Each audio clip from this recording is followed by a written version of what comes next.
Assalamualaikum warahmatullahi wabarakatuh.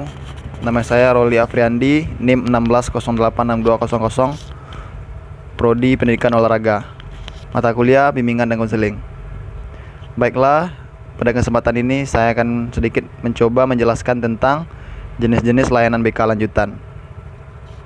Berbagai jenis layanan dan kegiatan pendukung perlu dilakukan sebagai wujud nyata penyelenggaraan pelayanan bimbingan dan konseling terhadap sasaran layanan dan konseling terhadap sasaran layanan, yaitu peserta didik atau klien. Ada sejumlah layanan dan kegiatan pendukung dalam bimbingan dan konseling di sekolah. Pertama, layanan bimbingan kelompok.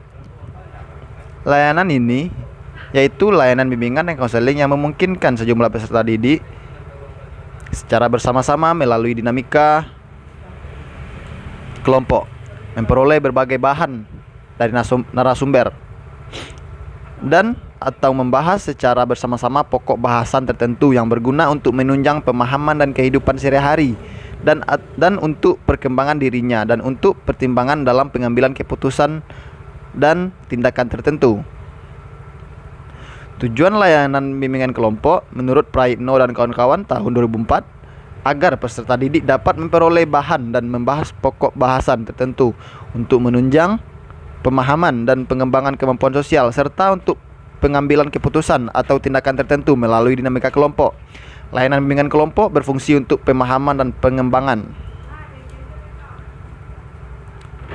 Melalui layanan bimbingan kelompok akan melahirkan dinamika kelompok yang dapat membahas berbagai hal yang beragam yang berguna bagi peserta didik dalam berbagai bidang bimbingan atau bimbingan pribadi, sosial, belajar, dan karir. Layanan bimbingan kelompok mempunyai 3 fungsi, yaitu yang pertama berfungsi informatif, yang kedua berfungsi pengembangan, dan yang ketiga berfungsi preventif dan kreatif. Masalah-masalah konflik sosial. Materi layanan bimbingan kelompok meliputi pengenalan sikap dan kebiasaan, pengenalan kelemahan diri, pengembangan kemampuan, pengembangan sikap dan kebiasaan belajar, pengembangan teknik-teknik penguasaan ilmu, orientasi dan informasi karir dunia kerja, dan upaya memperoleh penghasilan, orientasi dan informasi perguruan tinggi, pengambilan keputusan dan perencanaan masa depan. Yang kedua adalah layanan konseling kelompok. Konseling kelompok merupakan upaya bantuan kepada peserta didik dalam rangka memberikan kemudahan dalam perkembangan dan pertumbuhannya. Layanan konseling kelompok menurut Praitno dan kawan-kawan 2004, layanan yang memungkinkan peserta didik atau masing-masing anggota kelompok memperoleh kesempatan untuk pembahasan dan pengentasan permasalahan pribadi melalui dinamika kelompok. Konseling kelompok menurut Sukardi tahun 2010 merupakan layanan bimbingan konseling yang memungkinkan peserta didik memperoleh kesempatan untuk pembahasan dan pengentasan permasalahan yang di dalamnya melalui dinamika kelompok.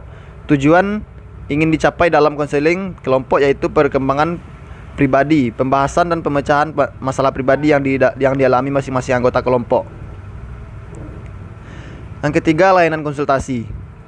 Layanan konsultasi menurut Praitno dan kawan-kawan 2004 adalah sebagai suatu proses penyediaan bantuan teknis untuk konselor, orang tua, administrator, dan konselor lainnya dalam mengidentifikasi dan memperbaiki masalah yang membatasi efektivitas peserta didik atau sekolah. Konseling atau psikoterapi, sebab konsultasi tidak merupakan layanan yang langsung ditujukan kepada klien, tetapi secara tidak langsung melayani klien melalui bantuan yang diberikan orang lain. Konsultasi yaitu layanan yang membantu peserta didik dan atau pihak lain dalam memperoleh wawasan, pemahaman dan cara-cara yang perlu dilaksanakan dalam menangani kondisi dan atau masalah peserta didik. Layanan konsultasi menurut Sukardi tahun 2010 merupakan layanan konseling yang dilaksanakan oleh konselor terhadap konseli yang memungkinkan memperoleh wawasan, pemahaman dan cara-cara yang perlu dilaksanakannya dalam menangani kondisi atau permasalahan pihak ketiga. Dalam layanan konsultasi ada 3 pihak, yang tidak bisa dipisahkan, yaitu konselor, konsultasi, dan pihak ketiga. Selanjutnya, layanan mediasi.